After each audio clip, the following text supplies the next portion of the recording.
So you want to be more engaging. How do we become engaging? Hi, my name is Jodelle. Welcome to my channel. If you're new here, absolutely welcome. I want to encourage you to be confident. I want you to be the best version of yourself and live your best life that you possibly can, and have the people around you actually get to know the real you, because that can be so incredibly difficult. Let's get you more engaging to the people around you. What makes you engaging? What keeps other people's attention? Let's jump into it. I'll give you 7 tips that will help you become more engaging and skills that you can practice. So tip number 1 is to show enthusiasm. Showing enthusiasm helps convey your passion for the subject matter. You can tell I'm really enthusiastic about talking about leadership skills, soft skills. When I talk about business, I get enthusiastic when I talk about makeup. I get enthusiastic if I'm doing an unboxing on my other channel. I just get really passionate about things, and my enthusiasm just oozes out of me. The tone of my voice, the way I talk about it, how I lean forward, and I am so incredibly excited to share my passion. And that enthusiasm helps draw people in. It helps get them engaged. The second tip I have is to be genuine. You want to share real life stories that make you relatable. It also builds your trust with the other person. And not just sharing your successes and how amazing everything is, but also sharing your failures. Because sharing your failures is probably more relatable and actually becomes more inspiring, because you get to also share how you overcame some things. I did make a video about sharing one of my biggest failures. I will link that video here. So being genuine and sharing yourself, not anecdotes, not things that you think you would have done, but actually things that you said, actual things that you did, are going to come across like you're very trustworthy. The third tip I have to get people engaged is to use humor. Humor is a great way to break the ice. When you all laugh together, you're all sharing the same kind of energy wavelength, and people love being on the same wavelength. They love feeling connected to one another, and sharing a laugh is a great way to feel connected. A really easy, safe win when trying out humor is to make self-deprecating humor. So poke a little fun at yourself. That way you don't offend somebody in trying to connect with them, and then you end up offending them. It has the exact opposite effect of what you were going for. Like me sitting here right now, I probably come across like I've got my shit together and that I'm super confident and I know what I'm doing. But, really, I've got my notepad here full of notes that I glance down at and edit out every 2 seconds.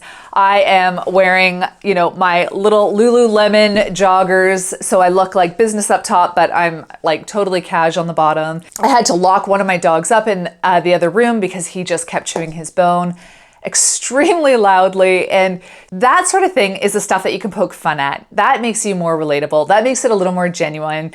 You know what's actually happening behind the scenes. It's all not just like glitz and glamour. It's actually pretty chaotic as I look around at my little studio here. And maybe one day I'll give you a glimpse into the behind the scenes on a video. But for now, knowing that I just wear PJs on the bottom and business up top is probably good enough. So, oh look, and now I've gotten more comfortable and I'm just gonna read right off my book right on camera now, apparently. So tip number 4 is to be dynamic. And I did a video on speaking with a dynamic tone and breaking that down into 7 parts that you can practice and try yourself. So if I've already posted that video, I will link it here. If not, stay tuned and it will be posted soon enough. But in a little glimpse, it's using your voice, it's using hand gestures, and it's moving around the room, using up the space around you, being really dynamic. Think about what that word dynamic means. There's a couple of definitions. It's a constant change, activity, or progress, someone that's full of energy and new ideas. So if you think about that, lots of energy, you're using your hands, you're using your voice, the inflection, the articulation, you're using your cadence, you're speaking fast, you're speaking slow, all sorts of things. You're using your whole body and your environment at your disposal. If you think about it really 3-dimensional, you're not a wallflower. You're somebody that is very, well, engaging. The 5th tip is to be clear and concise. When you think of the art of telling your story, a lot of times we end up giving so much backstory before we actually get to the point because we think it matters to the story, when in fact it doesn't usually. Usually just the thing that happened is good enough. You can give a little bit of context, but you don't need to give the whole backstory. An example I would have is I ran for the advisory board and I failed, but I learned so much along the way. That is clear and that is concise. Previously, I would want to say, I ran for the advisory board. Oh, that's a board made up of other owners in my business, and a new seat opened up and I got the opportunity to run for it. So I thought that I would this time. And so I ran and I did all this stuff, but then I failed, but I learned some really great things. So there is two different ways that I could be telling that story. They probably don't need to know all that extra stuff because it doesn't really matter. All they know is that there was an election, I ran for something, I failed, and this is what I learned from it. And that is clear, that is concise. I'm not using filler words. And there's so many ways that you can share your story, but using clear and concise words without filler words and taking your time, slowing down the cadence of your storytelling is going to have a bigger effect on the audience because they can follow along with you. It almost makes your stories a little more relatable by having them a little bit more generic or clear and concise. It allows the other person to put in their own experiences and make it more relatable for them. So tip number 6 on how to be engaging. If you are using visuals in your presentation, do not have a wall of text. And more importantly, do not read off that wall of text.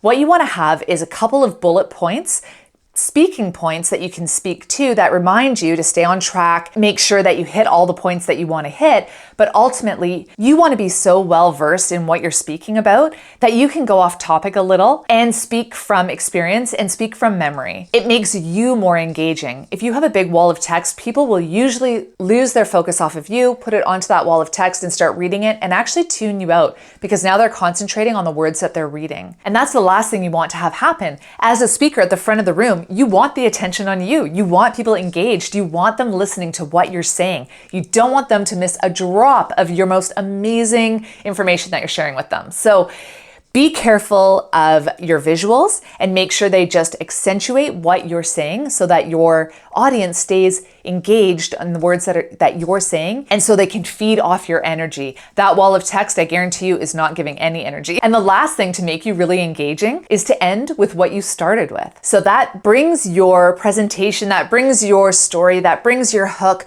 whatever it is that you're working on, it brings it full circle and it makes it feel complete. What I started this video with was enthusiasm, and you can see that I'm ending the video with enthusiasm. I'm really excited that you're here. I'm really pumped and passionate that you've made it all the way to the end of this video and you're still engaged, you're still here, you're still listening. That just tells me that we are like-minded individuals. We're enthusiastic about the world around us. We're passionate about wanting to be better people, and we're trying to find our tribe. We're trying to find our tribe of people that inspire and motivate and encourage with lots of positivity, lots of friendliness, a little bit of goofiness. It's okay. If that's you, sub if you love, and keep watching. I love making these videos. Thanks very much for watching, and I will catch you in another video.